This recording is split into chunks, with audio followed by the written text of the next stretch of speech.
Good morning, everyone. This is Happy Sharma here before you, and I welcome you all on behalf of RJ Study Point.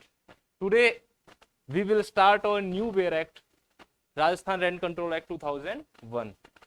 आज हम इस नए law को पढ़ने जा रहे हैं जो कि सिविल माइनर का पार्ट है और राजस्थान जुडिशरी का इंपोर्टेंट पार्ट है सिलेबस का.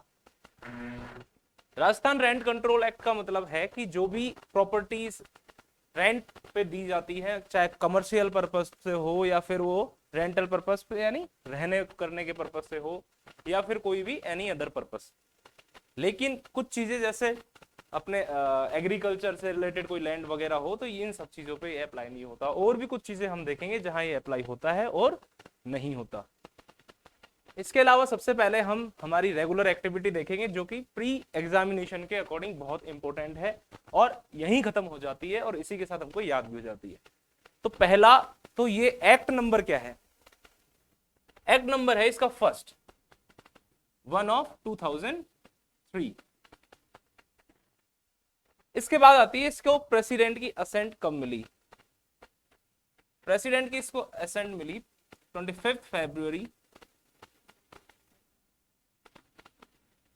2003 और इन्फोर्स डेट ऑफ इन्फोर्समेंट इसकी है 1 अप्रैल 2003. अब जो क्वेश्चन आता है दिमाग में आना भी चाहिए, राजस्थान एक स्टेट का लॉ है यानी स्टेट्यूटरी लॉ है ये स्टेट का. अब बात आती है कि इसको प्रेसिडेंट असेंट जो यहाँ पे अपन ने वर्ड स्पेसिफिक यूज किया है वो क्यों किया है, जबकि स्टेट जो हमारी लेजिस्लेचर होती है वो कोई लॉ बनाती है तो उसको जनरली असेंट गवर्नर के पास जाना होता है. तो यहाँ पे प्रेसिडेंट की असेंट का क्या सिस्टम है? तो इसके लिए हम एक कंसेप्ट समझते हैं. Article 254 clause 2 of Indian constitution.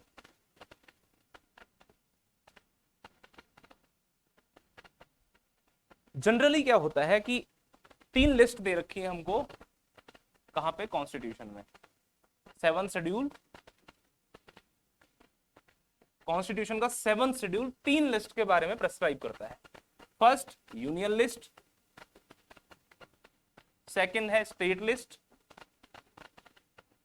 Generally यहां कंकरेंट आता है पर एक बार हम अलग से करेंगे उसको, और थर्ड है कंकरेंट लिस्ट. इसके बाद बात आती है यूनियन का जो लॉ बनाएगा. सिंपल सी बात है, पार्लियामेंट बनाएगी. इसमें जितने भी एलिमेंट दिए हैं, जो भी सब्जेक्ट मैटर है यूनियन लिस्ट का, ये क्या है हमारी 3 लिस्ट है. अब यूनियन लिस्ट में जो भी सब्जेक्ट मैटर है उस पे लॉ बनाती है पार्लियामेंट यानी union of India. Union generally union का मतलब जो हमारी सेंट्रल गवर्नमेंट है, तो पार्लियामेंट लॉ बनाती है इसमें जो भी सब्जेक्ट मैटर है. इसके बाद बात आती है स्टेट की. स्टेट लिस्ट में जो भी सब्जेक्ट मैटर है उस पे लॉ कौन बनाएगा? State legislature. जो भी कंसर्न स्टेट है उसके जो भी लिस्ट में जो भी सब्जेक्ट मैटर है उससे रिलेटेड. अब बात आती है कंकरेंट लिस्ट. कंकरेंट लिस्ट एक यूनियन हो गया, एक स्टेट हो गया, कुछ ऐसे मुद्दे बचे रहते हैं जिनमें दोनों को पावर दी गई है, स्टेट को भी और यूनियन को भी. तो उन केसेस में लॉ बनाता है state as well as union. दोनों लॉ बना सकते हैं, स्टेट और यूनियन. अब कॉन्स्टिट्यूशन के बेस पे अपन समझे तो एक बात यह भी है कि जैसे यूनियन टेरिटरीज होती हैं, यूनियन टेरिटरी उनसे रिलेटेड, तो यूनियन टेरिटरी से रिलेटेड जो भी लॉ होगा वो बनाती है हमारी पार्लियामेंट. क्यों? सेंट्रल गवर्नमेंट का कहीं ना कहीं उन पे कंट्रोल होता है. जो यूनियन टेरिटरी होती है उनमें यूनियन का कंट्रोल होता है, तो पार्लियामेंट जो होती है वही इन पे लॉ बनाती है. अब बात आती है स्टेट. स्टेट की स्टेट बना देती है. मेन जो यह मुद्दा है अपना है वो कंकरेंट लिस्ट का. इसमें स्टेट भी बना सकती है और यूनियन भी बना सकती है. अब मान लो कोई एक्स एक सब्जेक्ट मैटर है एक्स, इस पे लॉ बनाना है. इस पे यूनियन कोई लॉ बना दे और स्टेट भी कोई लॉ बना दे, तो किस, अब दोनों में एक तरीके से कहीं ना कहीं कंफ्लिक्ट जनरेट हो गया कि कौन सा लॉ प्रिवेल करेगा. तो जनरल जो बात है सेंस उसमें है कि यूनियन का लॉ प्रिवेल करेगा, जो यूनियन बनाएगी वो प्रिवेल करेगा।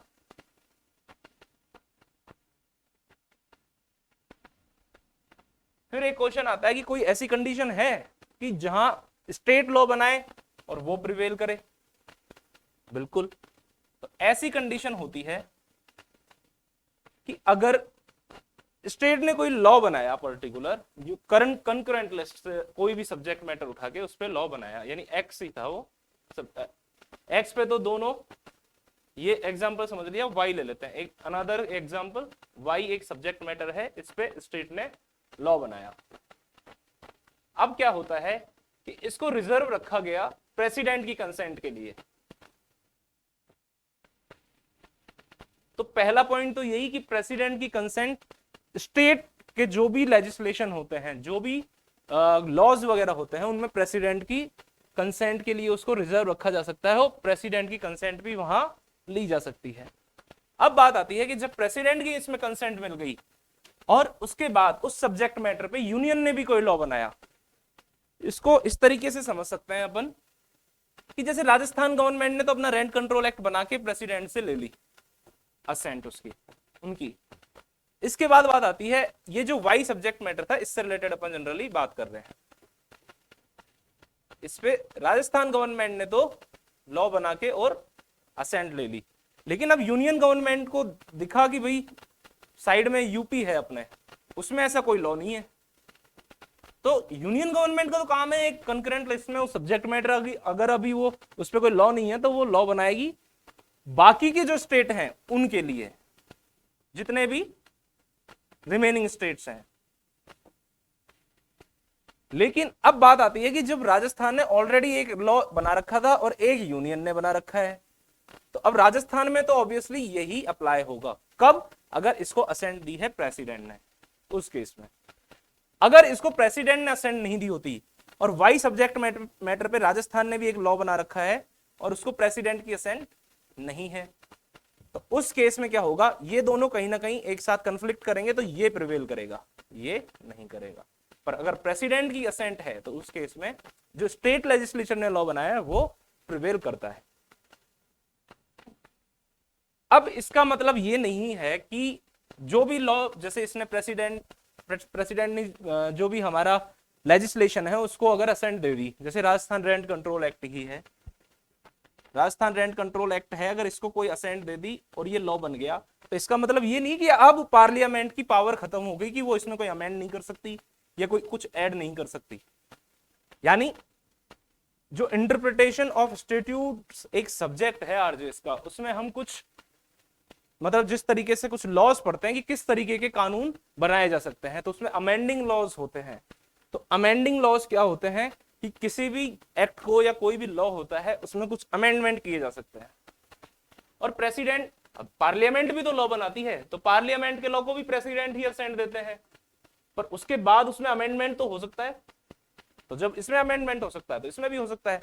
तो पहला क्वेश्चन तो ये था कि प्रेसिडेंट की असेंट क्यों, तो वो हमको ये जो आर्टिकल है ये प्रोवाइड करता है कि इस तरीके से प्रेसिडेंट की असेंट के लिए उस बिल को रिजर्व किया जा सकता है। प्रेसिडेंट की असेंट स्टेट लेजिस्लेशन में भी अवेलेबल है, एक तरीके से ये प्रोवाइड करता है। इसके बाद बात आती है यूनियन की और इन दोनों के बीच कॉन्फ्लिक्ट की। सेम सब्जेक्ट मैटर पे दोनों ने अगर लॉ बनाया तो कौन सा प्रिवेल करेगा, तो जनरली तो यूनियन का प्रिवेल करता है, बट अगर प्रेसिडेंट की उसमें असेंट ले रखी है, स्टेट ने पहले ही प्रेसिडेंट की असेंट ले ली, तो उस केस में स्टेट का ही प्रिवेल करता है। पर अब इसका मतलब ये नहीं कि यूनियन की जो पावर है, यूनियन की कौन सी पावर, अमेंडिंग पावर्स, उनको वो एनक्रोच नहीं करता, यानी कहीं ना कहीं अभी भी उसके पास पूरी तरीके से पावर है कि उसको अमेंड किया जा सकता है। तो ये है हमारा इंडियन कॉन्स्टिट्यूशन का कंसेप्ट बिहाइंड दिस। ये प्रेसिडेंट की असेंट किस तरीके से हमने इस बेयर एक्ट में ली गई। अब बात आता है इसकी स्कीम, देखते हैं हम इस एक्ट की स्कीम किस तरीके से है। इसमें टोटल चैप्टर, जो टोटल चैप्टर है इस बेयर एक्ट में वो है total 7 chapters are there. 7 chapters को इसमें टोटल जो सेक्शंस हैं वो है 32। 7 chapters are divided into 32 chapters, वो सेक्शंस। अब जो 7 चैप्टर है उनमें फर्स्ट जो चैप्टर है वो बात करता है प्रिलिमिनरी की, जैसा कि जनरली हर एक्ट में होता है। फर्स्ट चैप्टर प्रिलिमिनरी की बात करता है, जो कि सेक्शन 1 to 5 है। इसके बाद सेकंड जो चैप्टर है वो बात करता है revision of the rent, rent को रिवाइज करने के प्रोविजंस की बात करता है, जो कि सेक्शन 6 से लेके और 7 दो सेक्शन है इसमें। थर्ड चैप्टर बात करता है कि किस तरीके से टीनेंसी से रिलेटेड प्रोविजंस बताता है, जैसे सेक्शन 8 में लिमिटेड टीनेंसी से रिलेटेड प्रोविजंस है, सेक्शन 9 में एविक्शन ऑफ द टीनेंट से रिलेटेड प्रोविजंस है, सेक्शन 10 में बात करता है कि इमीडिएट अगर एविक्शन कराना हो तो उससे रिलेटेड उसमें प्रोविजंस है। तो ये सेक्शन 8 to 10। फिर उसके बाद चैप्टर आता है हमारा फोर्थ चैप्टर बात करता है सेक्शन 11 और 12, जिसमें अगर किसी भी टीनेंट को गलत तरीके से निकाल दिया गया है उसकी प्रीमाइसिस से, यानी जहां वो टीनेंट था, जिस प्रॉपर्टी में जिस प्रीमाइसिस में एज ए टीनेंट वो रह रहा था, उसको गलत तरीके से अगर उसको निकाल दिया गया है तो उसका वापस से रीस्टोरेशन ऑफ द पोजीशन, उसकी बात करता है चैप्टर 4, जो कि सेक्शन 11 एंड 12। इसके बाद आता है हमारा चैप्टर 5। चैप्टर 5 बात करता है सेक्शन 13 to 22। इसमें बात करता है कि किस तरीके से जो भी ये प्रोविजंस हैं टीनेंसी के और रिवीजन ऑफ रेंट के, इनका प्रोसीजर क्या है, तो उन सब चीज से रिलेटेड ये प्रोसीजर बताता है। इसके अलावा इसमें रेंट ट्रिब्यूनल जो होता है अपना, जो भी इन सब से रिलेटेड जो केसेस है उनमें कौन कोर्ट डील करेगा, तो कोर्ट यहाँ क्या है, ट्रिब्यूनल है, तो वो जो रेंट ट्रिब्यूनल है उससे रिलेटेड ये बात बताता है। इसके सेक्शन है 13 to 22। इसके बाद अमेंडमेंट्स में हमारे यहाँ 2 चैप्टर ऐड हुए हैं और वो प्रीलिमिनरी एग्जामिनेशन में पूछे जा सकते हैं, 5A और एक है 5B। ये 2 चैप्टर बहुत इंपॉर्टेंट हैं जो एग्जामिनेशन में पूछे जा सकते हैं। 5A जो कंप्राइज है वो section 22A to 22C, 3 section है इसमें, और इसमें भी 22A भी एक सेपरेट सेक्शन है। नहीं, सेक्शन 13 to 22, इसमें सेक्शन है 22A to 22C। एक बार कंफर्म कर लेते हैं इसको, हाँ 22A तक ही है। इसके बाद बात आती है 5B जो चैप्टर नया ऐड हुआ है, इसमें सेक्शन है 22D to 22G तक। अब जो चैप्टर 5A है वो बात करता है हमारा appointment of rent authority, tenancy agreements and period of tenancy, और 5B बात करता है revision of rent in certain circumstances, security deposit, depositing of rent in certain circumstances. मतलब जो रेंटल एग्रीमेंट्स हैं उनसे रिलेटेड। उसके अलावा एक रेंट अथॉरिटी होती है, रेंट अथॉरिटी अभी देखेंगे क्या सिस्टम है रेंट अथॉरिटी का, उससे रिलेटेड जो भी उसमें अपॉइंटमेंट। रेंट अथॉरिटी कौन होगा, अथॉरिटी एक पर्टिकुलर पर्सन है, ना कि कोई कोर्ट टाइप चीज नहीं है, एक जो कि RAS लेवल का जो पर्सन होता है वो बनता है। उसके बाद आता है 5B में 22D से 22G तक, जिसमें रिवीजन ऑफ रेंट, टीनेंसी वगैरह और सर्टेन सर्कमस्टांस में डिपॉजिट ऑफ सिक्योरिटी वगैरह से रिलेटेड इसमें प्रोविजंस दिए रहते हैं। फिर आता है हमारा चैप्टर 6 जो बात करता है एम्यूनिटीज से रिलेटेड। अब सर्टेन एम्यूनिटीज से रिलेटेड ये बात करता है, और इसमें सेक्शन 23 to 24A। उसके बाद है चैप्टर 7 जो कि है मिसलेनियस।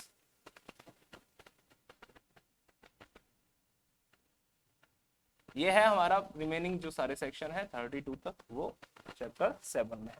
इस तरीके से इस पूरे बेर एक्ट की स्कीम है। अब जनरल बात आती है इसकी सेक्शन 1, चैप्टर 1।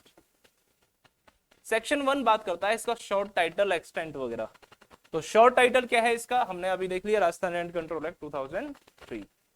इसके बाद बात आती है इसका एक्सटेंट कहाँ है। इसका एक्सटेंट है म्युनिसिपल एरियाज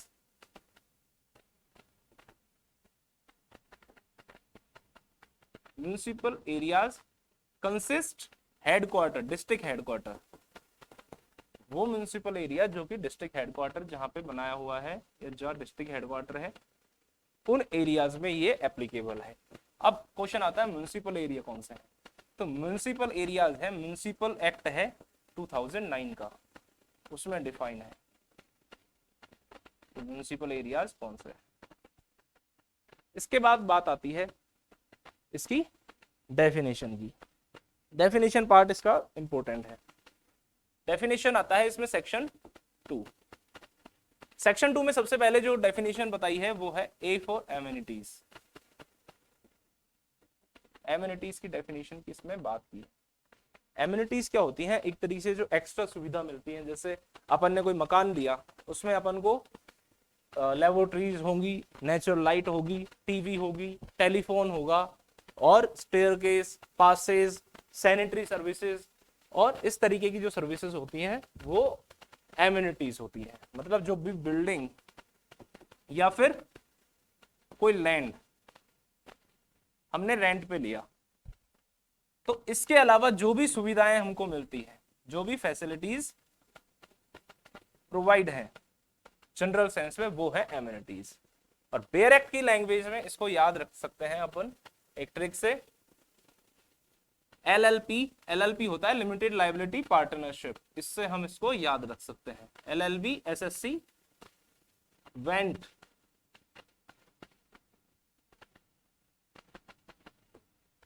टी एक पर्सन है, या फिर इसको इस तरीके से बना सकते हैं कि स्टोरी टाइप से, उधर दिखेगा नहीं, इसको दूसरे पेज पे लेते हैं।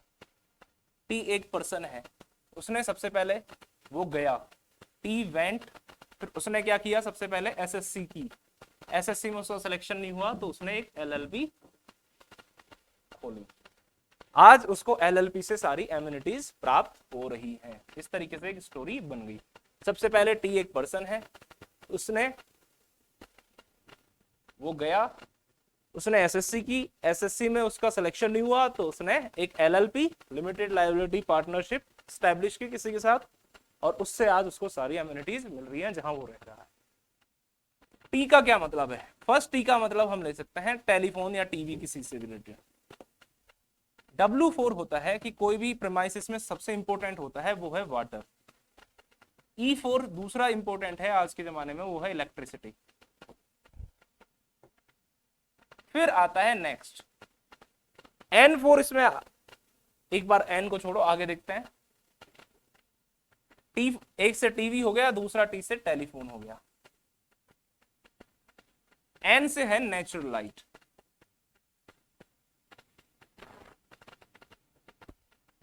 हवा, बिजली, पानी, ये तीनों चीज इंपॉर्टेंट जो लाइफ को जीने के लिए, वो एक साथ लिखो और याद रखो। कैसे? ऐसे भी रख सकते हो, इलेक्ट्रिसिटी हवा से भी बनती है, और लाइट यानी सनलाइट से जो बनती है सोलर, तो इलेक्ट्रिसिटी हवा से और लाइट से, या फिर रहने के लिए ये दोनों चीज के साथ आज मॉडर्न जो पीरियड है उसमें इलेक्ट्रिसिटी की नीड होती है। टी से टेलीफोन। S4 होता है स्टेयरकेस, यानी जो सीढ़ियां होती हैं किसी भी जगह पे। सीढ़ियां केस के अलावा जो सैनिटरी सर्विसेज होती हैं, यानी जो स्वच्छता से रिलेटेड, साफ सफाई से रिलेटेड जो सर्विसेज हैं वो है सैनिटरी। कंजर्वेंसी, C4 आता है कंजर्वेंसी। ये साफ सफाई और ये स्वच्छता वगैरह से रिलेटेड ही सब दोनों चीजें आती हैं जनरली। इसके बाद आता है L। L का मतलब होता है सबसे पहले अगर प्रीमाइसिस बड़ी है तो उसमें क्या चाहिए हमको, चढ़ने उतरने के लिए लिफ्ट। उसके बाद जब हम प्रीमाइसिस में पहुंचेंगे तो उसके बाद हमको शौचालय वगैरह जो होते हैं, लेबोरेटरीज।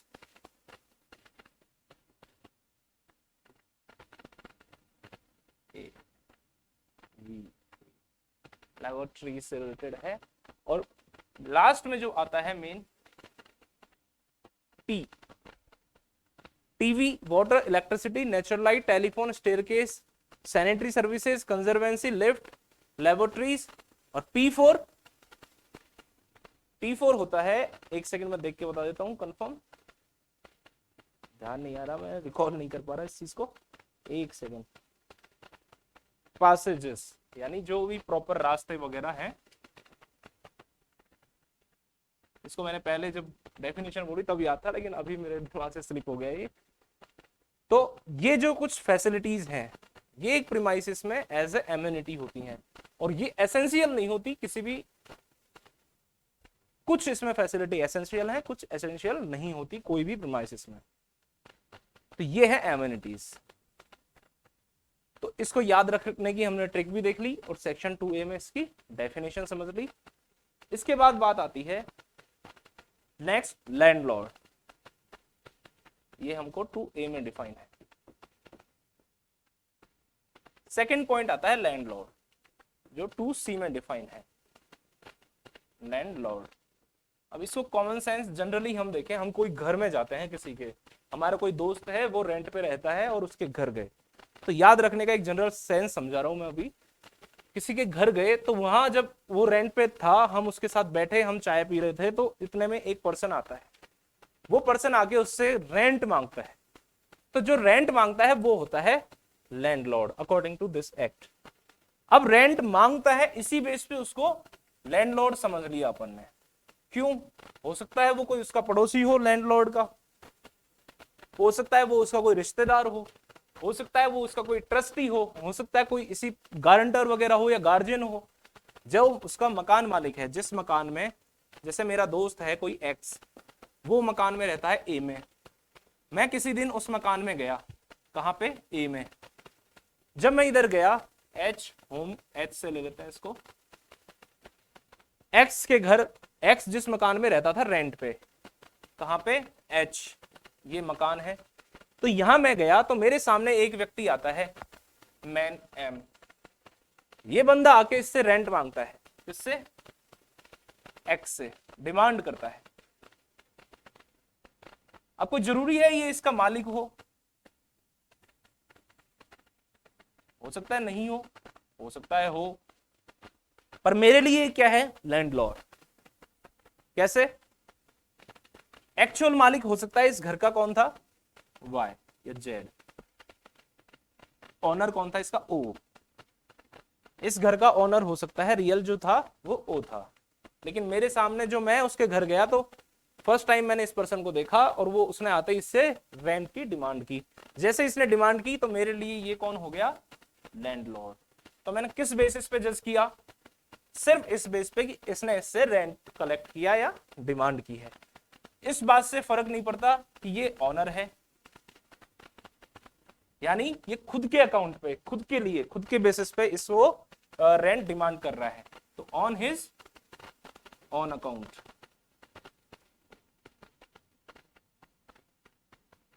वो खुद के, अगर वो ऑनर है तो खुद के बेस पे, यानी खुद के अकाउंट पे, खुद के लिए पैसा कलेक्ट कर रहा है। हो सकता है वो उस चीज का ट्रस्टी हो सकता है वो कोई गारंटर हो सकता है गार्जियन हो। तो इन सब केसेस में वो क्या करता है? एक तरीके से रिप्रेजेंटेटिव की तरह काम करता है, और रिप्रेजेंटेटिव की तरह काम करता है तो किसी और के लिए कलेक्शन करता है, और वो और हो सकता है ऑनर हो, या इसका कोई भी लीगल हेयर रिप्रेजेंटेटिव कोई भी। तो ये क्या होता है? एक तरीके से एजेंट की तरह होता है। तो लैंडलॉर्ड जनरल वे में हमने समझ लिया, जो हम किसी के घर जाके जिस भी पर्सन ने रेंट डिमांड की या रेंट कलेक्ट किया, उसको हम लैंडलॉर्ड समझ लेंगे, चाहे वो उसका मकान मालिक हो, चाहे वो उसका ट्रस्टी हो, चाहे उसका गार्जियन हो, या फिर कोई भी अनदर जिसको उसने अपॉइंट कर रखा है, कौन, किसने? ऑनर वगैरह, जो भी उसमें एंटाइटल्ड है। तो यहां पे हो सकता है ये रिसीव करता है खुद के अकाउंट पे, या फिर वो एंटाइटल्ड है। एंटाइटल्ड कैसे होता है पर्सन? जैसे कोई भी पर्सन को अटॉर्नी वगैरह से रिलेटेड हम उसको सौंप के और कहीं ना कहीं उसको पावर ऑफ अटॉर्नी ट्रांसफर करते हैं। ये कानून का कुछ लैंग्वेज है जो हम बाद में देखेंगे, अभी जस्ट समझ लीजिए पावर ऑफ अटॉर्नी होती है। पावर ऑफ अटॉर्नी का मतलब यही होता है कि मेरी कुछ पावर्स हैं जिस किसी भी चीज से संबंधित, वो मैं किसी अन्य पर्सन को ट्रांसफर कर सकता हूँ। जब मैं अनदर पर्सन को ट्रांसफर कर सकता हूँ तो वही पर्सन यहाँ पे रेंट वगैरह कलेक्ट करेगा और वो लैंडलॉर्ड कहलाता है। तो ये बिल्कुल सिंपल सेंस में हमने लैंडलॉर्ड की डेफिनेशन को समझ लिया। लैंडलॉर्ड कौन है? एनी पर्सन जो कि रेंट लेता है, किससे? जो भी टेनेंट है। Either on his on account or he is entitled as trustee, guarantor और गार्जियन, या फिर कुछ भी, किसी भी बेस पे वो एंटाइटल्ड है रेंट लेने के लिए, या फिर वो रेंट लेने के लिए एंटाइटल्ड होता। इसको इस तरीके से समझ सकते हैं कि ये जो घर था, हो सकता है ये एक्स को अभी रेंट पे नहीं दिया, ये खाली पड़ा है, तो आज की डेट में अगर ये रेंट पे दे दिया जाए तो कौन एंटाइटल्ड होगा उस रेंट को कलेक्ट करने के लिए? तो वही पर्सन उसका लैंडलॉर्ड है। इसको इस तरीके से समझ सकते हैं कि मैं कोई मकान ढूंढने गया, रेंट पे मुझे रहना था, जब मैं मकान ढूंढने गया तो मैं यही पता लगाऊंगा ना कि इसका मुझे किराया किसको देना है, इससे रिलेटेड जो भी टर्म्स एंड कंडीशंस हैं वो मुझे कौन बताएगा, जो भी डील वगैरह है मैं जिससे भी करूंगा तो वो मैं किससे करूंगा? लैंडलॉर्ड से। तो वो लैंडलॉर्ड, ये हमारी जो इंपोर्टेंट डेफिनेशन थी लैंडलॉर्ड की कंप्लीट हो। इसके बाद नेक्स्ट डेफिनेशन आती है, वो है प्रीमाइसिस। प्रीमाइसिस का मतलब क्या है कि जो भी इस एक्ट में कौन कौन सी ऐसी प्रीमाइसिस हैं जिसको रेंट पे दिया जा सकता है और वो इस एक्ट के अंडर कवर होती है। तो सबसे पहले बात जनरल वे में समझते हैं, प्रीमाइसिस को दो तरीके से समझ सकते हैं हम कोई भी चीज रेंट पे लेते हैं तो वो एक तो हो सकता है लैंड, दूसरी हो सकती है वो बिल्डिंग। कोई भी बिल्डिंग रेंट पे ली जा सकती है और कोई भी लैंड दिया जा सकता है। इस तरीके से इसको याद रखा जा सकता है इस डेफिनेशन को। लैंड, अब इसका एक एक्सेप्शन है, कोई भी लैंड, मैं सिर्फ अंडर दिस एक्ट बात कर रहा हूं, इस एक्ट के अंदर जो प्रीमाइसिस आएगी, या फिर any building, any land except, इसका एक एक्सेप्शन है, वो क्या है कि कोई भी एग्रीकल्चरल लैंड हो, एग्रीकल्चरल लैंड इसमें इंक्लूड नहीं है, इसको छोड़ के कोई भी ऐसा लैंड प्रीमाइसिस हो सकती है जिसको रेंट पे दिया गया है। इसके अलावा कोई भी बिल्डिंग हो सकती है। अब बिल्डिंग में क्या होता है कि जब भी हम कोई बिल्डिंग रेंट पे लेते हैं तो उसमें हो सकता है उसके साथ कुछ एमिनिटीज हमको दी गई है, उसके साथ कोई फर्नीचर वगैरह दिया गया है, उसके साथ कोई गार्डन या गोडाउन या फिर कोई गैरेज वगैरह अटैच अपॉर्टिनेंट टू दैट बिल्डिंग, तो वो भी कहीं ना कहीं इसमें इंक्लूड होता है प्रीमाइसिस में। तो उस चीज को हम देखते हैं। तो बिल्डिंग के साथ क्या क्या हो सकता है? सबसे पहला, कोई भी ग्राउंड हो सकता है, यानी ग्राउंड हो सकता है, कोई बिल्डिंग हमने रेंट पे ली, उसके सामने कोई ग्राउंड था तो वो भी कहीं ना कहीं उसके साथ ही आ गई। कोई गैराज हो सकता है, इसके अलावा कोई गोडाउन हो सकता है, और कोई भी गैराज, गोडाउन या फिर कोई भी गार्डन वगैरह उससे साथ है, तो वो सब हो सकता है इसमें। इसके बाद सेकंड नंबर पे आता है कि कोई भी फर्नीचर से रिलेटेड कोई भी चीज उसमें, जैसे सोफा वगैरह या कोई भी ऐसी चीज उस पर्टिकुलर प्रीमाइसिस में हमको दी गई है लैंडलॉर्ड के द्वारा, तो वो सब इसमें आती है। तो इसमें जनरली आ गया फर्नीचर से रिलेटेड जो भी सामान और बाकी अदर एमिनिटीज जो भी है।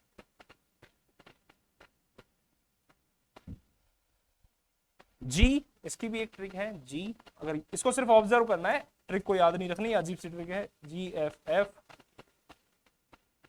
तो तीसरा भी जो एफ से आता है, पहला तो था इसमें ग्राउंड से रिलेटेड, दूसरा इसमें फर्नीचर हो गया, तीसरा कोई भी ऐसी चीज जो इसमें अफिक्स्ड है, कोई भी एमिनिटीज प्रोवाइडेड है। जैसे एक मकान है इस तरीके का,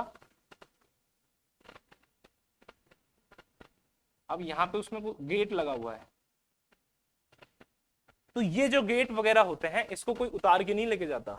जैसे मैंने किसी को रेंट पे दिया मेरा मकान, तो अब ऐसा तो है नहीं मैं अपना दरवाजा उतार के लेके जाऊंगा और उसको बोलूंगा एक्स को, जो भी मैं रेंट पे रह रहा है हम यहाँ पे टीनेंट, उसको बोलूंगा कि भाई तू तेरा दरवाजा ला। तो ऐसी जो एमिनिटीज होती हैं जो अटैच्ड होती है, उन चीजों को इसमें शामिल किया गया है, वो सब चीज भी प्रीमाइसिस का पार्ट होती है। इसके बाद बात आती है कि कोई भी लॉजिंग है, इन है, सराय है, हॉस्टल है, होटल है, धर्मशाला है, ये सब जो प्रीमाइसिस हैं वो इसमें काउंट प्रीमाइसिस में नहीं होती अंडर दिस एक्ट। इस एक्ट के अंदर वो काउंट नहीं होंगी। इसके बाद बात आती है कि कोई भी जनरली अपन कोई भी फ्लैट वगैरह किराए पे देते हैं तो हम देखते हैं उसकी जो रूफ टॉप होती है उससे रिलेटेड क्या रूल है। रूफ टॉप जो होती है किसी भी प्रीमाइसिस की, यानी यही प्लेन रूफ टॉप है इसकी, इस रूफ टॉप पे क्या टीनेंट जो एक्स आया था उसका क्या राइट है। तो अगर हमने इसमें एक्सप्रेस अगर हमारा कॉन्ट्रैक्ट है, एक्सप्रेसली मैंने इसके साथ कॉन्ट्रैक्ट किया है, या फिर मैं कह सकता हूं कि अगर हम दोनों के बीच में कोई कॉन्ट्रैक्ट है कि आप इसको यूज कर सकते हो, तब तो इसका राइट अराइज होता है। इसके अलावा अगर ऐसा नहीं है तो इसका कोई राइट रूफ टॉप पे नहीं होता जो टीनेंट होता है, यानी वो प्रीमाइसिस का पार्ट नहीं है। इसके बाद बात आती है सेक्शन 3।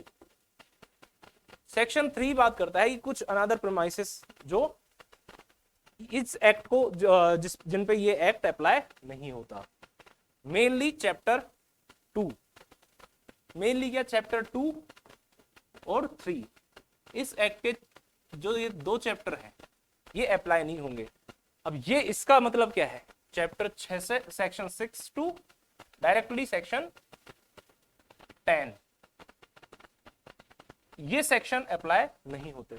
और अगर प्रैक्टिकली समझा जाए तो अगर ये चैप्टर अप्लाई नहीं है तो लगभग 70% वो एक्ट इनएप्लीकेबल हो गया, कहीं ना कहीं उसकी सिस्टम ही खत्म हो गया, क्योंकि आगे इन्हीं से रिलेटेड प्रोसीजर वगैरह से रिलेटेड प्रोविजन है, और जब टीनेंसी से रिलेटेड ही प्रोविजन अप्लाई नहीं हो रही तो उसमें कैसे क्या सिस्टम रहेगा। तो लगभग 70% इस पर अप्लाई नहीं होता। अब वो कौन कौन सी चीजें हैं, तो सबसे पहले आता है कि कोई भी ऐसी गवर्नमेंट या फिर स्टेट, उसकी कोई भी प्रीमाइसिस जो कि बिलोंग टू सेंट्रल गवर्नमेंट और स्टेट गवर्नमेंट, यानी बार बार ऐसा प्रीमाइसिस लिखने से बेहतर है एक बार लिखते हैं अपन प्रीमाइसिस जो कि सेंट्रल गवर्नमेंट या फिर स्टेट गवर्नमेंट को बिलोंग करती है। ट्रिक बनती जाएगी, समझते जाना। सेंट्रल गवर्नमेंट या स्टेट गवर्नमेंट को कोई भी प्रीमाइसिस बिलोंग करती है, वो प्रीमाइसिस पे ये सेकंड चैप्टर और थर्ड चैप्टर अप्लाई नहीं है। इसके बाद आता है बी, यानी कोई भी ऐसी बैंक वगैरह से रिलेटेड कोई भी कॉरपोरेट बॉडी, सबसे पहले सेंट्रल गवर्नमेंट, स्टेट गवर्नमेंट, फिर आता है कॉरपोरेट बॉडी।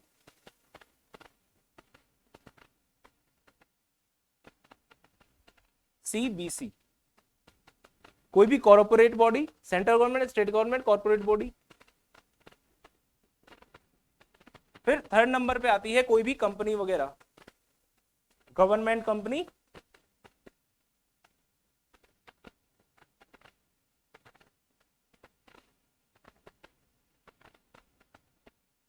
सीबीसी, जीसी, आरसीईटी, यानी कोई भी रिलीजियस या फिर कोई भी चैरिटेबल या फिर कोई भी एजुकेशनल या फिर ट्रस्ट से संबंधित जो चीजें होती हैं।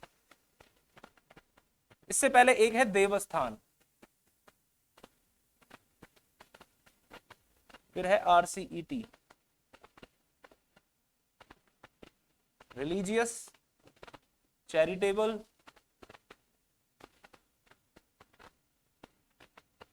एजुकेशनल या फिर कोई भी ट्रस्ट। देवस्थान या फिर वक्फ,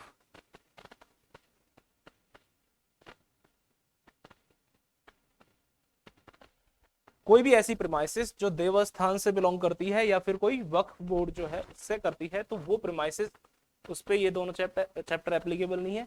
उसके अलावा कोई रिलीजियस या चैरिटेबल या फिर एजुकेशनल, कोई भी एजुकेशनल या फिर ट्रस्ट, ये जो प्रीमाइसिस होती हैं वो उन पे भी सेकंड और थर्ड चैप्टर अप्लाई नहीं है। C, B, C, G, C, D, R, C, E, T.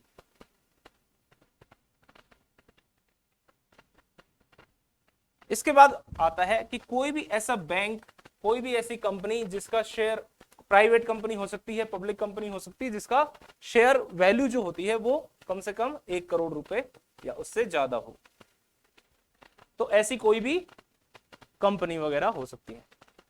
इसके अलावा अब इसको इस तरीके से याद रखा जा सकता है, एजुकेशन की बात हुई थी तो उसके बाद अगर कोई यूनिवर्सिटी है, अब ये तो स्कूल वगैरह मान लो एक बार यहाँ एजुकेशन में, तो उससे बड़ा लेवल पे होता है कोई भी यूनिवर्सिटी। कोई भी यूनिवर्सिटी है तो उसकी जो प्रीमाइसिस होगी वो भी, उन पे भी ये सेकंड और थर्ड चैप्टर एप्लीकेबल नहीं है। जैसे अपने जयपुर में कुछ यूनिवर्सिटीज हैं नई जो कि अभी तक दूसरी प्रेमाइसिस में वो यूनिवर्सिटी चल रही है, उनकी खुद की अभी कोई प्रेमाइसिस नहीं है, उनकी खुद की कोई बिल्डिंग नहीं है, तो वो जहां भी जो भी बिल्डिंग उन्होंने रेंट पे ले रखी है तो उन पे ये चैप्टर अप्लाई नहीं है। मतलब इस चैप्टर के अकॉर्डिंग किस तरीके से उनका रिवीजन होगा रेंट का, किस तरीके से क्या सिस्टम होता है, उनका जो टीनेंसी होगी वो डिफाइन इस बेयर एक्ट के अकॉर्डिंगली वहां पे अप्लाई नहीं होगी। इसके बाद जो मेन 7th पॉइंट है वो बात करता है कोई भी बैंक या फिर कोई भी मल्टीनेशनल कंपनी हो सकती है,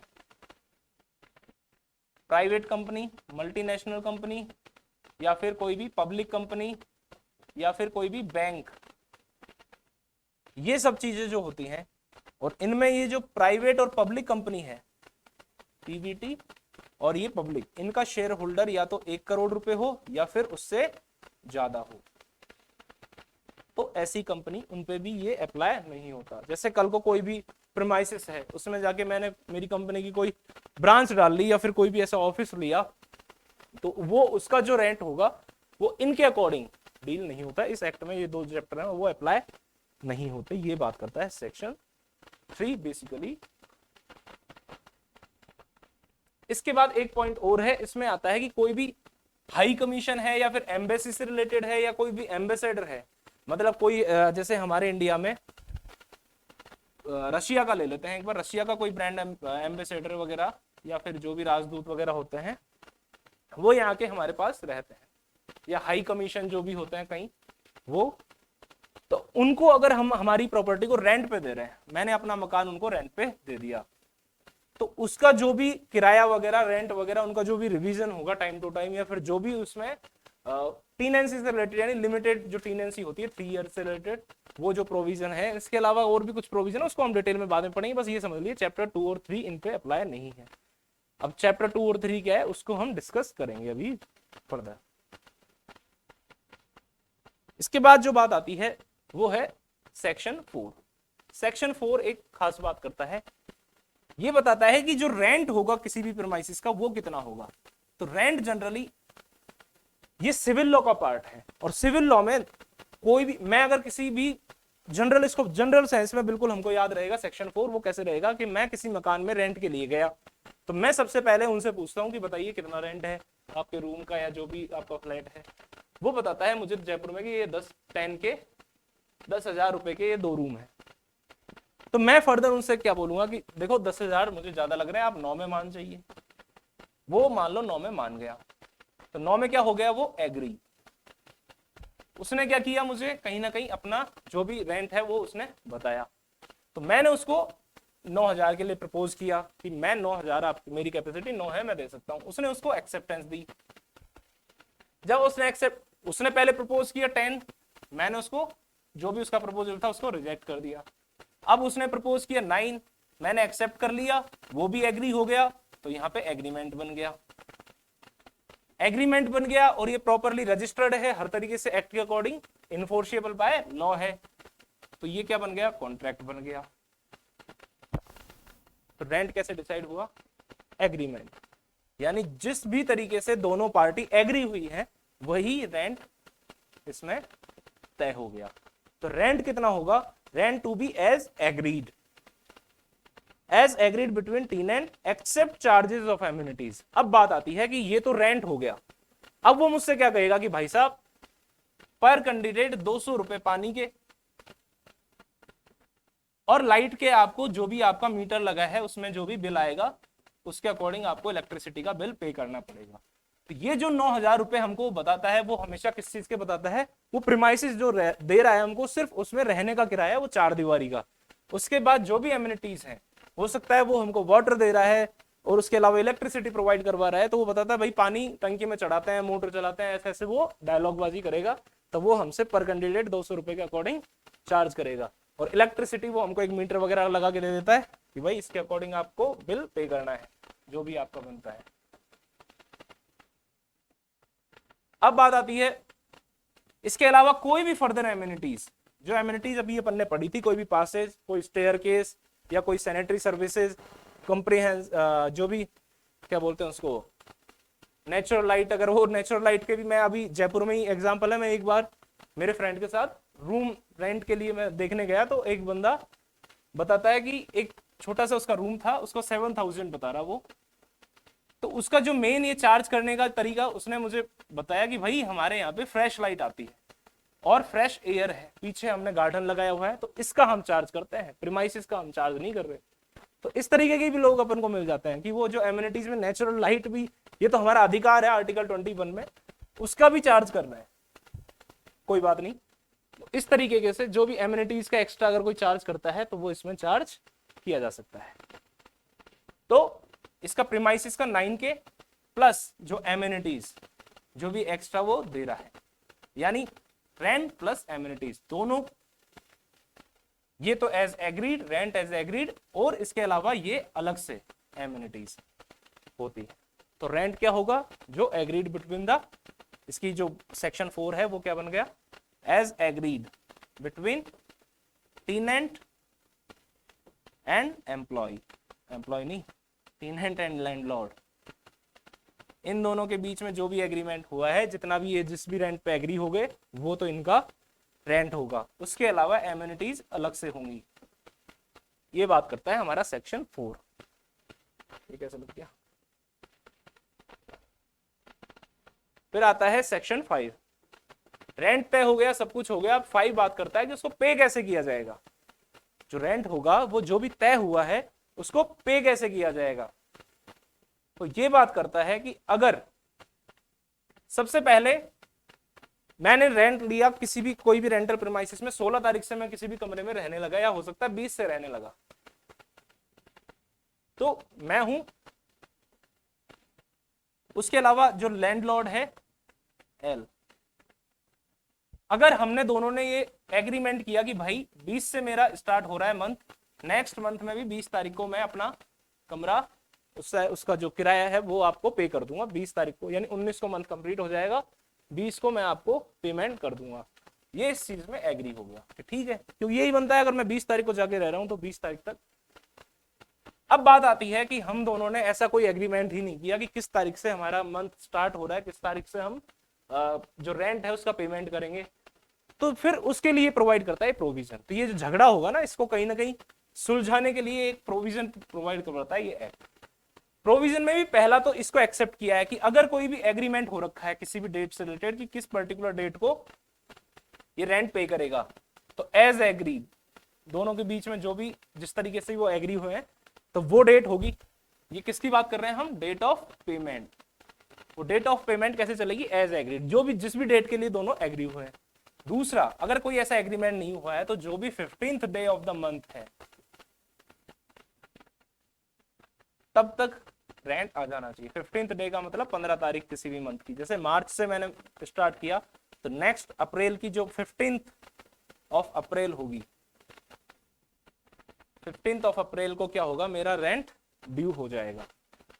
तो ये बात करता है। इसके अलावा ये जो रेंट मैं पे करूंगा उसको किस तरीके से करूंगा उसकी बात करता है। तो इसमें सबसे पहले जो भी बैंक डिटेल्स वगैरह है, इसके अलावा पोस्टल ऑर्डर से कर सकता हूं।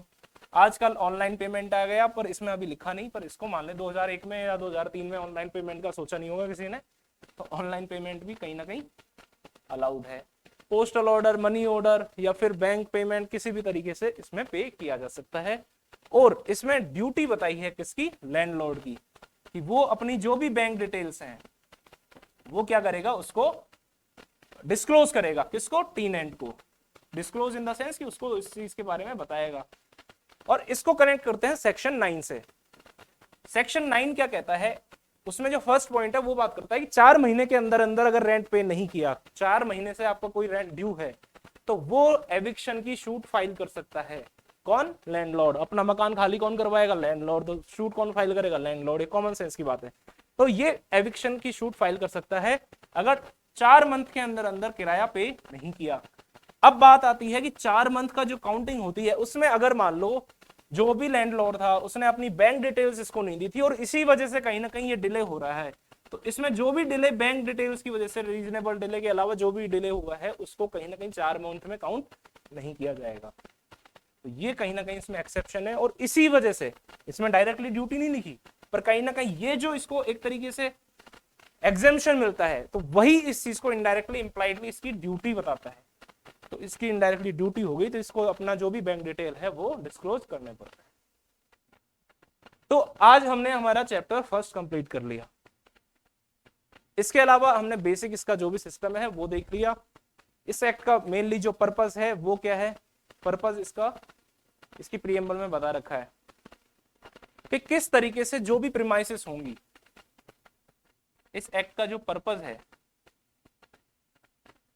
Purpose of the Rajasthan rent control act, वो क्या है कि ये जो प्रीमाइसेस होंगे इसको किस तरीके से इनको रेंट पे दिया जाएगा, किस तरीके से इनको एविक्शन होगा, दे दिया तो इनका एविक्शन कैसे होगा, इनका जो भी रिवीजन ऑफ रेंट किस तरीके से होगा, भाई कितना रेंट फिक्स है। हो सकता है कि कोई पढ़ ही लेते हैं सेक्शन 6 और 7 को भी, इसमें बात करता है रिवीजन ऑफ रेंट। अभी देखेंगे इसको तो किस तरीके से रिवीजन ऑफ रेंट होता है। उसके अलावा अगर किसी को गलत तरीके से टेनेंट को बाहर निकाल दिया लैंडलॉर्ड, तो उसकी क्या भी कोई रेमेडी वगैरह ये प्रेस्क्राइब करता है। तो ये सारा इसका पर्पस अपन इन सब पॉइंट को कंसोलिडेट करके एक लाइन में लिख सकते हैं। इसके अलावा एस्टेब्लिशमेंट ऑफ ट्रिब्यूनल्स वगैरह की कौन सी बॉडी इनको रिलीफ ग्रांट करेगी, जो भी एग्रीव्ड है, तो उससे रिलेटेड भी ये ट्रिब्यूनल वगैरह से बनाता है। और आजकल नया 5A के अंदर इसने जो अथॉरिटी है रेंट अथॉरिटी, उसका भी प्रोविजन इसमें डाल दिया है। रेंट अथॉरिटी, रेंट अथॉरिटी कौन होती है, कोई भी RAS ऑफिसर होता है SDM लेवल का। अब बात आती है हमारा chapter number 2, chapter 2 6 and 7, section number 6 और 7, जो कि बात करता है revision of rent. Revision of rent की बात करता है चैप्टर 2, जिसमें सेक्शन 6 और 7, ये एक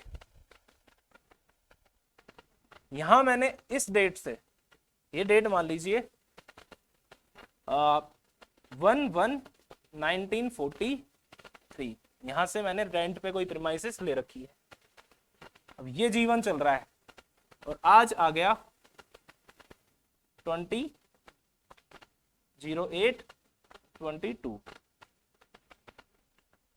यहां से मैंने रेंट पे लिया कोई प्रीमाइसेस P, और आज तक वो रेंट पे है मेरे पास, और आज डेट आ गई है ये। तो अब इसको किस तरीके से इसका रेंट जो है वो कैलकुलेट किया जाएगा, किस तरीके से रेंट चलेगा, उस चीज को हम समझते हैं। सबसे पहले हम देखते हैं अकॉर्डिंग टू सेक्शन 6। सेक्शन 6 बात करता है कि कोई भी प्रीमाइसेस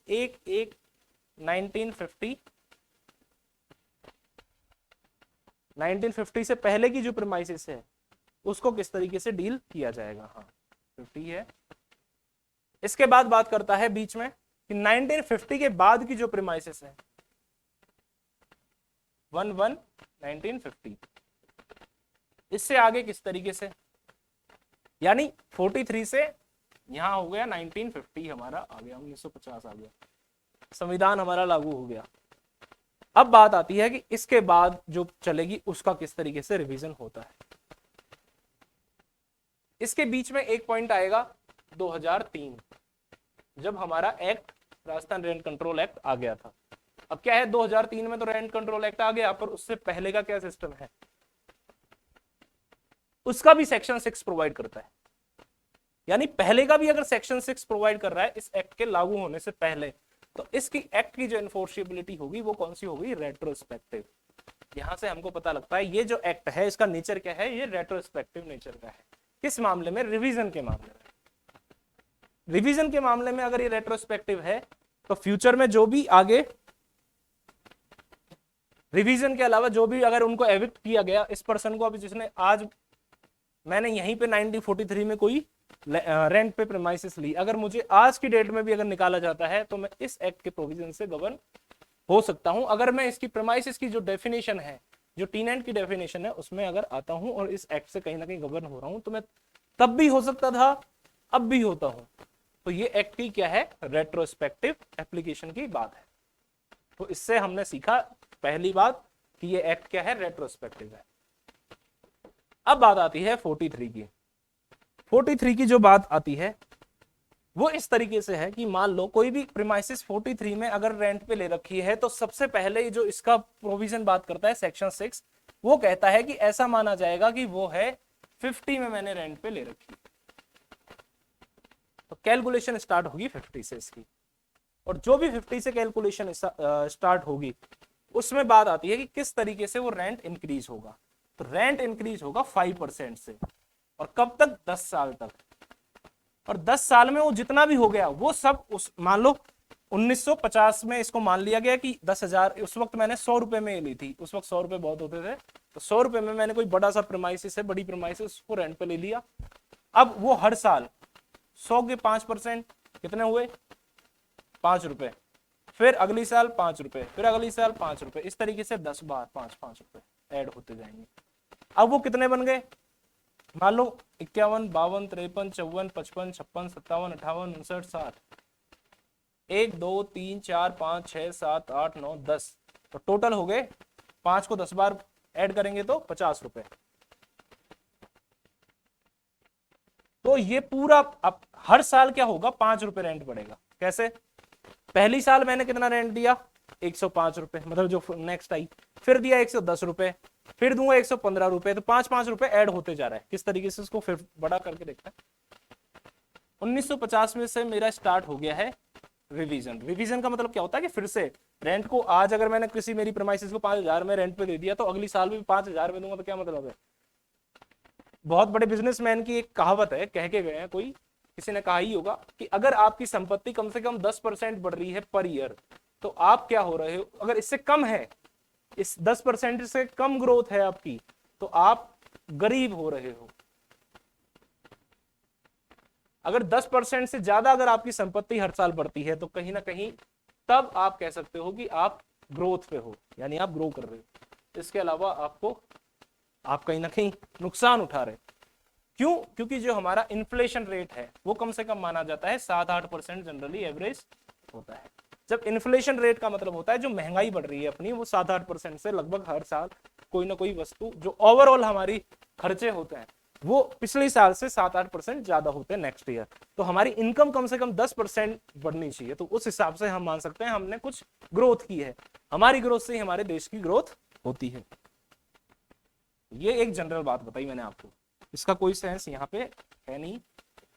इसका लिंक छोटा सा वो बस इतना है कि रिवीजन करने के पीछे मकसद यही है कि कुछ थोड़ा बहुत इंक्रीज होना चाहिए। अब बात आती है 1950 में मैंने 100 रुपए में कोई प्रॉपर्टी ली, 1951, 1952, 53, 54, 55, 56, 57, 58, 59, 10 साल हो गए, 1 2 3 4 5 6 7 8 9 10। अब 100 रुपए में मैंने यहां लिया तो ये 5% बढ़ा, 100 का 5% होता है 5 रुपए। 1951 में ये हो गया इसका रेंट 105। अब 1952 में जो 5% इंक्रीमेंट लगेगा वो इसी का लगेगा जो हमारा रेंट एग्री हुआ था, तो वापस से 5 रुपए। लेकिन वो जो 5 रुपए ऐड होंगे वो पिछली साल, क्योंकि अब मैंने अगली साल मेरा रेंट इंक्रीज करूंगा, उससे अगली साल इंक्रीज करूंगा, तो पिछले जो किया था उससे ज्यादा तो करूंगा। अगर सेम ही रखूंगा तो 105 ही चलेगा, तो ये 5 रुपए इसमें ऐड होंगे, तो ये क्या हो जाएगा 110। इस तरीके से फर्दर 115, 120, 125 हो गया, 130, 135, 140, 145 और 150। अब एक नया कंसेप्ट यहां आता है कि जब ये 10 साल इस तरीके से 5-5% इंक्रीमेंट होता है तो ये हो जाता है मर्ज, फिर हो जाएगा इनका मर्जर। मर्जर का मतलब होता है अब ये पूरा एक हो गया, तो जो आता है 10वें साल रेंट वो आ गया अब इसका 150। अब जो आया है 150, अब फिर से वो प्रोसेस वापस से स्टार्ट होगी 5-5% इंक्रीमेंट की। 5-5% अब इंक्रीमेंट होगा। अब ये जो 5% होगा वो किसका होगा, 150 का, यानी 7.5 रुपीज। अब 5% कितना हो गया, 7.5 रुपीज, 150 का 5%। अब फिर से अब सेम प्रोसेस स्टार्ट हो गई। ये मान लो 61 है, 62, 63, इस तरीके से चलेगा। तो अब 150 में 7.5, 157.5 इस तरीके से ऐड होता चलेगा। 157.5 हो गया, फिर 165 रुपए हो गया नेक्स्ट टाइम, फिर 172.5 हो गया। तो इस तरीके से 7.5 7.5 ऐड होंगे और कहां तक होंगे, वही 10वें साल तक, यानी 70 तक। फिर उसके बाद फिर से मर्ज हो जाएगा और फिर से मर्ज होके जो अमाउंट आएगा, मान लीजिए 250 रुपए, 250 ही क्या, हाँ 300 मान लो, 300 रुपए अमाउंट आ गया। तो अब 5% जो लगेगा वो लगेगा इसका 5% जो 15 रुपए होता है। 300 का 5% यानी 15 रुपए पर ईयर इंक्रीमेंट होता जाएगा और इसी तरीके से रेंट चलता जाएगा चलता जाएगा चलता जाएगा। अब बात आ गई 10-10 साल। अब अपन ने एक सिस्टम समझते हैं कि मान लो टोटल 10 साल होने के लिए 10 की जो टेबल है उसमें भी तो आना चाहिए ईयर। जैसे हमने वो लाइन ड्रॉ की थी, अभी निकालता हूं कौन सी है, ये रही। यहां से हमने रेंट की कैलकुलेशन शुरू की, इसको 43 को मान लिया हमने 50, यानी हम सीधा यहां आ गए, यहां से हमने शुरू किया। अब 2003 पे ये एक्ट कमेंस हो गया। तो इसका जो सेकंड प्रोविजन है वो बात करता है, सेकंड प्रोविजन फर्स्ट का ही जो सेकंड है वो बात करता है कि इस तरीके से 1950 से शुरू करके हमने पूरा मर्ज कर लिया 5-5 साल करते हुए। अब बात आती है कि अगर ये जो 10 साल तक इंक्रीज होगा, 10 साल के बाद फर्दर इस तरीके से प्रोसेस चलेगी। अब इसका जो सबसेक्शन 2 वो बात करता है कि ये जो 1950 के बाद 2003 में तो ये कमेंस हो गया एक्ट, ये कानून बन गया। अब 1950 से 10-10 साल करते हुए 2000 तक, सन 2000 तक तो 10-10 साल का गैप चलेगा। लेकिन अब ये जो 2000 से और 3 साल तक का क्या सिस्टम है, इस एक्ट का भी इसने सॉल्यूशन बताया। इसका क्या सॉल्यूशन बताया कि जैसे मान लीजिए 2000 तक सब कुछ होते होते रेंट हो चुका था आपका 1000 रुपीज। तो अब 2003, ये सन 2000 की बात है, ईयर 2000। इसके बाद 2003 तक ये रेंट किस तरीके से इंक्रीज होगा, तो सेम 5% से होगा। 1000 का 5% कितना होता है, 50 रुपए। 10% 100 रुपए, 5% 50 रुपए, तो 50 रुपए ऐड होगा तो ये हो गया 1050। फिर हो जाएगा 1100, 1050, फिर 1100, 1150, 2001 में हो जाएगा 1050, 2002 में हो जाएगा 1100, 2001, 2002 और 2003। यहां क्या हो गया, 1150। अब बात आती है कि ये कहता है कि जिस दिन ये एक्ट कमेंस हुआ उसी दिन ये सारा मर्ज होगा। यानी चाहे 3 साल का 10 साल का गैप बन रहा हो, चाहे 5 साल का बन रहा हो या 7 साल का बन रहा हो, कोई जरूरी नहीं है। अब वो जो 10 साल में मर्ज होता आया है पहले, उसका यहाँ पे रूल अप्लाई नहीं है, क्योंकि यहाँ 3 ही साल है। तो यहाँ ये मर्ज हो जाएगा 1150। और अब आगे जो चलेगा फर्दर वो चलेगा अकॉर्डिंग टू दिस एक्ट। अभी तक भी एक्ट अप्लाई है, पर अब जो मर्जर, यहाँ पे एक बार मर्ज होना जरूरी है। इस मर्ज होने से फायदा भी मिलता है। फायदा क्या मिला, डिफरेंस क्या आया, डिफरेंस समझिए कि अब तक तो 5% इंक्रीज हो रहा था 1000 रुपए का, यानी 50 रुपए पर मंथ। पर अब जो इंक्रीमेंट लगा इसमें हमने देखा कि 1150 रुपए 2003 में हो गए ना, 1150। तो अब जो इंक्रीमेंट लगेगा वो किसका लगेगा, 1150 का 5% लगेगा। अब 1150 का 5% लगभग हो जाता है 55.25 के समथिंग इसका आता है। तो अब हर साल कितने रुपए बढ़ेंगे, 55। पहले बढ़ रहे थे 50। तो इस तरीके से ये पूरा सिस्टम चलता है। अब इसको हम इस तरीके से समझ सकते हैं। हमने एक चीज देखी सेक्शन 6 में, ये एक्ट 2003 में अप्लाई हो गया। तो सेक्शन 6 इसकी भी बात करता है कि 50 से जब ये चला आ रहा था अपना पूरा कैलकुलेशन, 3 पे आके मर्ज हो जाएगा, चाहे वो 10 साल का गैप हो रहा है नहीं हो रहा। ऐसा इस तरीके से भी हो सकता है कि कोई जरूरी है कि 50 में ही अपन ने ली। ये तो फर्स्ट की बात करता है, फर्स्ट सबसेक्शन कि फर्स्ट 50 से पहले अपन ने ली तो वो डीम हो गई कि 50 और कैलकुलेशन स्टार्ट मानी जाएगी यहां से। आज क्योंकि हम कैलकुलेशन कर रहे हैं ना, ये एक्ट तो 2003 में आया, तो ये प्रोविजन अब 1950 या 1949 तो चल नहीं रहा, तो अपन कह सकते हैं कि आज हम जो कैलकुलेशन, जैसे क्या है, कुछ केसेस आते हैं जुडिशरी, जो कोर्ट में कुछ ऐसे केसेस आ रखे हैं, जैसे दिल्ली का चांदनी चौक है या कुछ ऐसी जगह है जहां पे बहुत पुरानी जमाने से दुकानों को रेंट पे ले रखा है 1940 से, और उनका रेंट आज भी 100-200 रुपए 300 रुपए, जबकि उनकी दुकानों की जो कीमत है वो करोड़ों में है। तो ये आज की बात नहीं बता रहा, 2003 से पहले की बात बता रहा हूं। मैंने एक दुकान दिल्ली में, चांदनी चौक है वहां, बहुत बड़ा बाजार, वहां पे एक दुकान ली थी 1940 रुपए में, और हमारा एग्रीमेंट हुआ था कि मैं उस दिन, उस समय 50 रुपए की वैल्यू बहुत जबरदस्त थी, तो मैंने 50 रुपए में वो दुकान रेंट पे ली, और आज मान लो 2002 है, आज तक या तो मैं 50 रुपए ही उस दुकान का रेंट पे कर रहा हूं, या फिर मैं मेरी मर्जी से उसको कुछ 200-300 रुपए मैंने कर दिए तो कर दिए। तो ये क्या वैल्यू रखते हैं, और दुकान वो खाली करवा नहीं सकता, क्योंकि हमने लगभग 20-30 साल उससे ज्यादा इस पे रह चुके, तो कहीं ना कहीं हमारा एक अधिकार बन गया कि बिना कोई कानूनी कार्रवाई के आप हमें यहां से खाली नहीं कर सकते। अब ये बंदा क्या करे, तो ऐसी प्रॉब्लम को देखते हुए ही ये 2003 में जो अपना राजस्थान, अब ये दिल्ली की बात छोड़ के इसको कोई जयपुर की मान लीजिए, तो इसको जयपुर की मानते ही ये फिर अपना राजस्थान रेंट कंट्रोल एक्ट की बात आ जाएगी। तो ये जयपुर की अगर ये स्टोरी है, तो 2003 में इसका सॉल्यूशन लाया गया राजस्थान रेंट कंट्रोल एक्ट के अकॉर्डिंग, कि भाई ये जो 2003 में जो हम एक्ट ला रहे हैं, इसमें जो रेंट की कैलकुलेशन होगी, ये तब से, चाहे आपने 1940 से लिया है ना, तो 1940 में हमने ये दुकान ली थी 50 रुपए में, 50 रुपए में हमने ये दुकान रेंट पे ली थी, और 40 से और 1950 10 साल तक 5-5% इंक्रीमेंट हमारे ऊपर नहीं लादा गया, हमको डायरेक्ट ये कहा गया कि आपसे 1950 के बाद 5-5% बढ़ाते जाओ, उसके बाद हर 10 साल में मर्ज करते जाओ, फिर 5-5% बढ़ाओ, हर 10 साल में मर्ज करो। इस तरीके से आज 2003 में जो एक्ट आया है, आज तक जो भी अमाउंट होता है उससे आगे फर्दर अगर आप टीनेंसी रखना चाहते हो, जब तक टिल द टीनेंसी सबसिस्ट, जब तक टीनेंसी एग्जिस्ट करेगी तब तक कंटिन्यू इसी तरीके की प्रोसीजर चलता जाएगा। तो इस तरीके से इसका सारा सिस्टम रखा गया।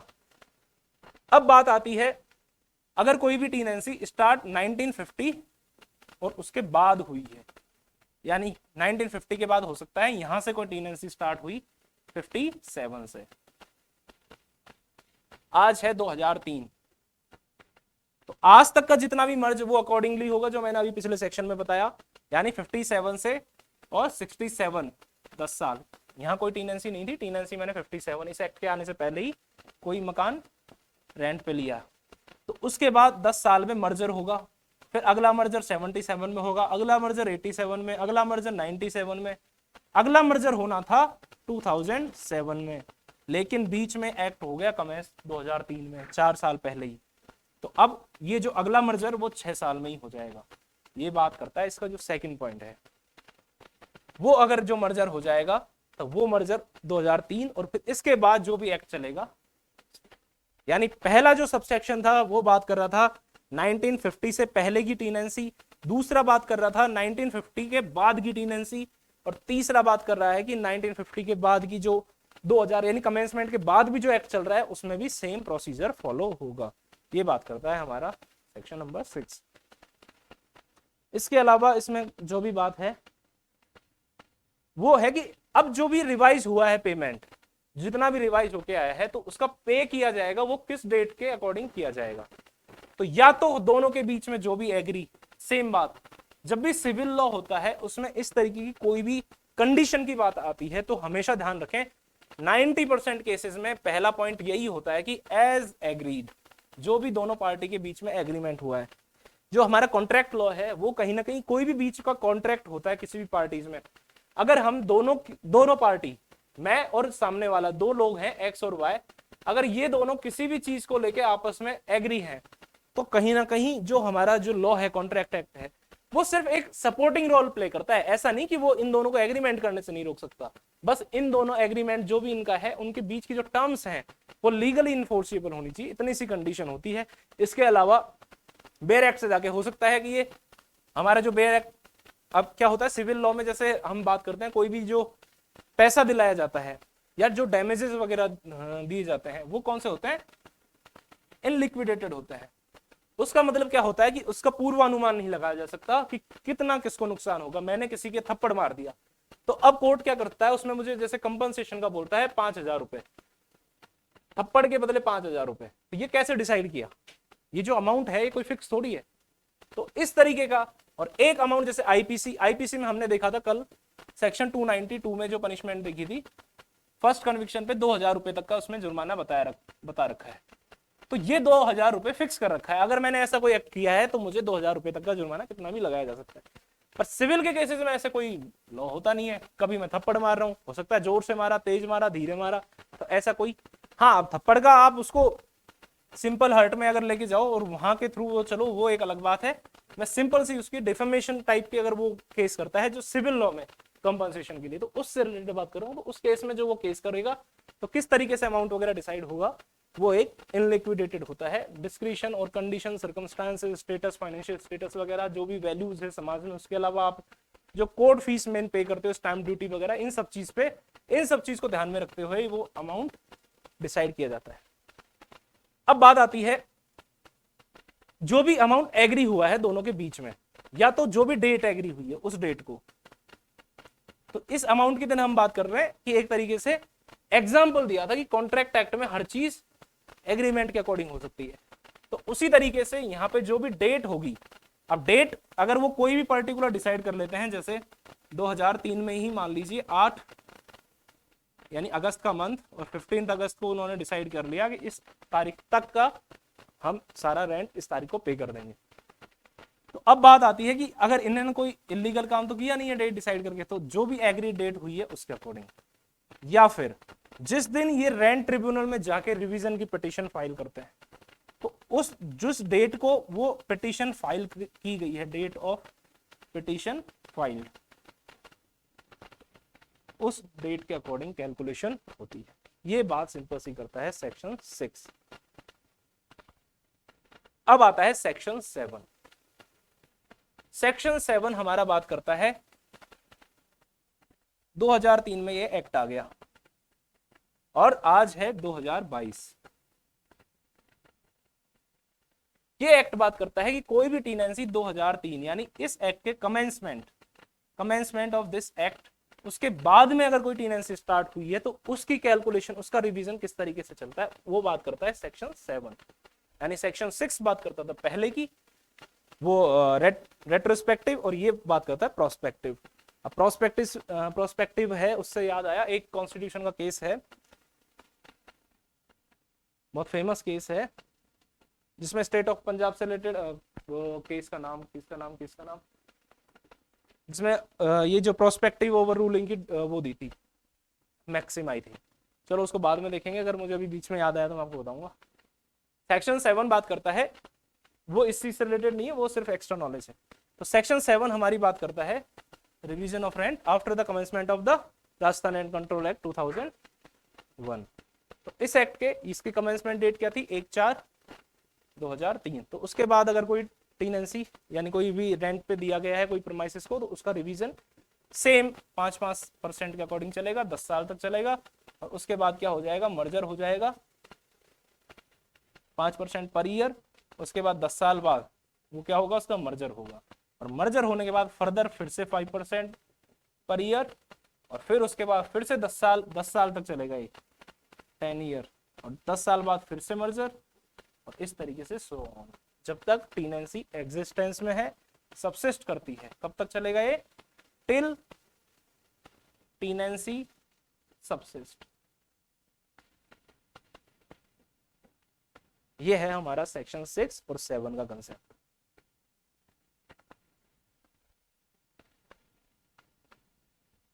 इसी के साथ राजस्थान रेंट कंट्रोल एक्ट के जो इसका पर्पस देख लिया, इसकी स्कीम देख ली, उसके बाद इसका एक इसमें कॉन्स्टिट्यूशनलिटी का एक पॉइंट है, उसको भी हम देख लेते हैं।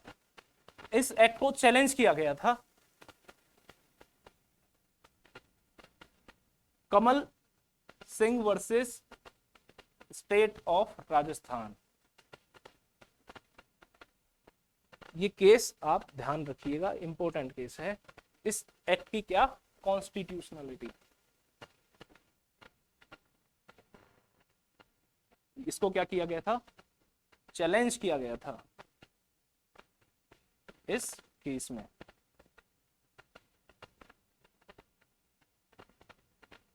कमल Singh versus state of Rajasthan. और इस, अब सीधी सी बात है, आज तक अगर ये एक्ट चल रहा है तो इसका डिसीजन क्या आया होगा, ये एक्ट कॉन्स्टिट्यूशनल है।